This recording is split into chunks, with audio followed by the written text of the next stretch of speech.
Hello, and in this part 2 IELTS speaking video, I'm going to look at the topic, describe something special that you bought at a tourist attraction. You should say what it was, when and where you bought it, what it was like, and explain why you think it was special. Now, a lot of the things I will talk about in this video could be used in describe a historical building. I will do a video for that separately at some point, but you could also take a lot of this video and use it for that one in the meantime. So let's take a look at the model answer. To be perfectly honest, I don't usually buy souvenirs when I visit tourist attractions, as they tend to be cheap and nasty, and I feel that they're a waste of money. There was one time though when I splashed out on a memento, and that was when I was visiting London, so I'm going to talk about that. One of the things on my bucket list was to visit Buckingham Palace in London. I'm not a big fan of the monarchy, but it is a stunningly beautiful building and I am fascinated by architecture. So during a trip to London last year, I made a point of visiting it. It is only open to the public for a few days in August, and I was lucky enough to be in London at that time. Because of the limited opening times, it was essential to pre-book, so I did this a few months in advance. During the visit, we were given a tour of the staterooms, which are used when the Queen is entertaining guests. Obviously, you can't go into her private quarters, but it is still fascinating and the rooms are breathtaking. We had a guide showing us around and she told us some historical facts about the building and interesting info, such as there are 775 rooms inside the palace. After the tour, we were famished, so went to the cafe and had a traditional English scone with jam and cream. I was disappointed that the tea was served in a paper cup, because I thought that the English take their tea drinking seriously, and it does not taste as good from a paper cup. Shortly after, as I was browsing in the gift shop, I spotted a teacup, and I decided to buy it to remind me of my visit. It is bone china and a beautiful pale pink colour. I use it every morning for my tea, and it is special because it reminds me of my visit to that very special house.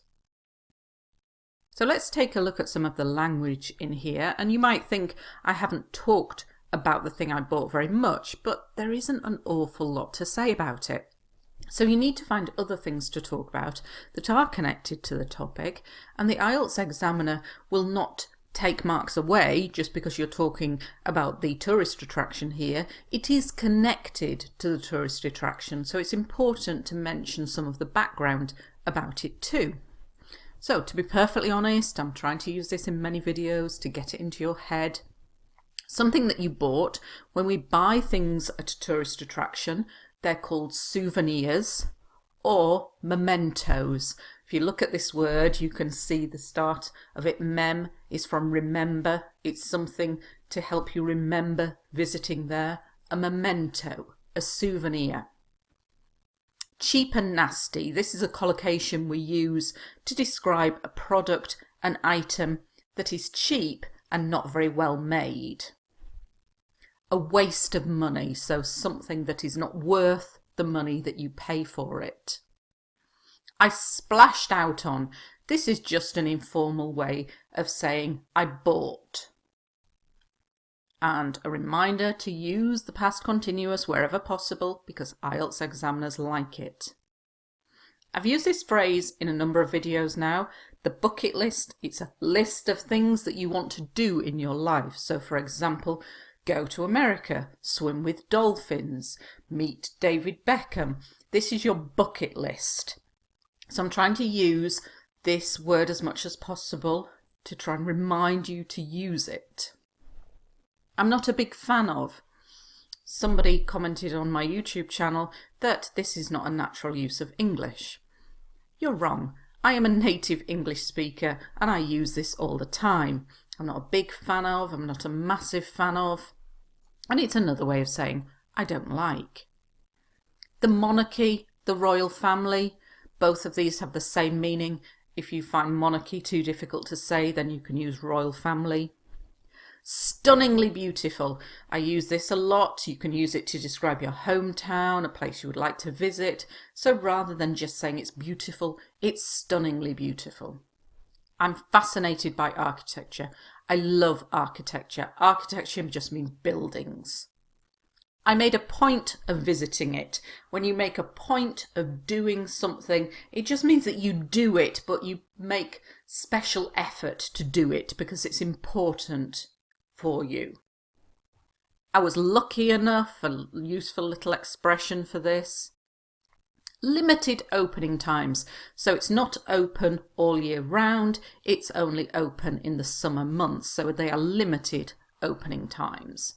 Essential, very important to pre-book, to book in advance.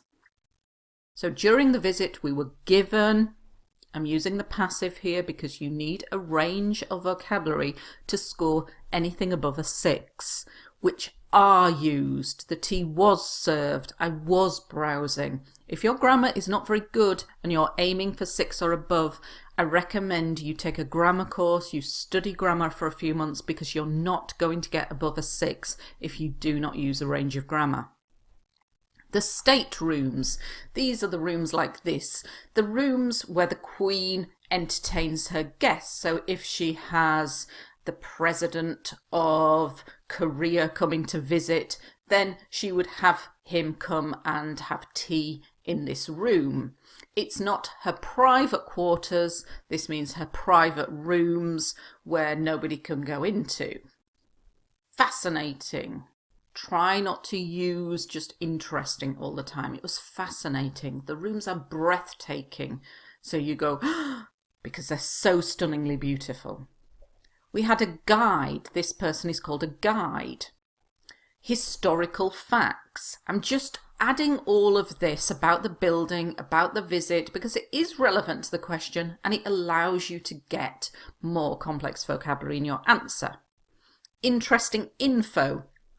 Not to be used in IELTS writing, but in speaking we can shorten information to info. Famished. Really, really hungry. A traditional English scone with jam and cream. Some English people say scone.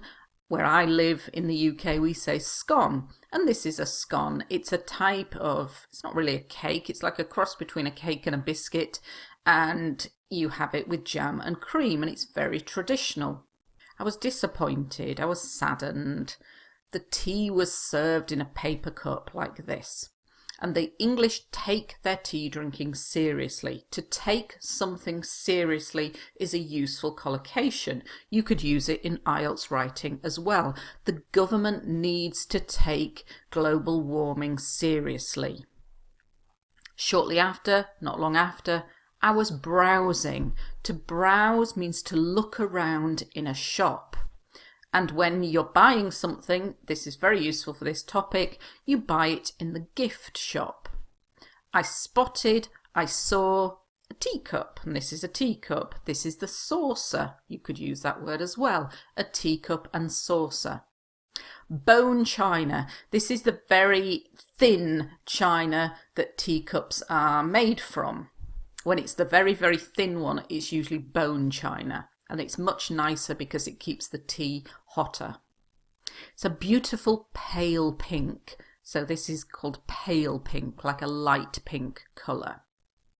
So you might not want to talk about this particular building, an item, because maybe you've never left your home country, but you can use all of the language in your answer. So use things like the gift shop, souvenir, memento. I was browsing in the gift shop, and you can maybe use a teacup and saucer as well and describe it as being made from bone china and it's pale pink. Try to learn 8 to 10 words or phrases from this to help you with your answer. It's quite a tricky topic because in 1 minute to think of a time you visited a gift shop and bought something, that takes 1 minute and then you haven't thought about the language at all. So just use all of this language to talk about a place that you've visited in your own country. Let's take a look at a part 3 answer now connected with this topic. So they may ask you, why do people like to take cameras when travelling? In the past, I think they took them simply to record their visit and for something to look at when they got home. Nowadays, though, many just want photos that are Insta-worthy. Because of the rise in social media usage, virtually everyone is posting their lives online, and the photos are used to show off. It is almost a competition to see who has the most Insta-worthy photos. So I've focused on this idea that nowadays people are only taking photos to put on social media, especially Instagram. And Insta-worthy is a new word. Some people use Instagrammable. You could use that as well. Insta-worthy. And it means that they're good enough to put on your Instagram feed. And when you do that, you want people to go, oh, wow, look at that, isn't that amazing? So what you are doing is showing off. You want to attract attention, you want admiration from other people. So I've given you some examples. She only bought that sports car to show off and prove she could afford one. He's always showing off to his classmates. A lot of young people in schools show off a lot because they want attention from their classmates. So in the past, we took photos to record our visit somewhere and to look at when you got home. But nowadays, so try to remember these words, people want Insta-worthy photos, and this because of the rise in social media usage. Virtually everyone, almost everyone, is posting their lives online. So they're just putting social media posts on Twitter, on Instagram, on Facebook to show off, really. So hope you found this video useful, and thank you very much for watching.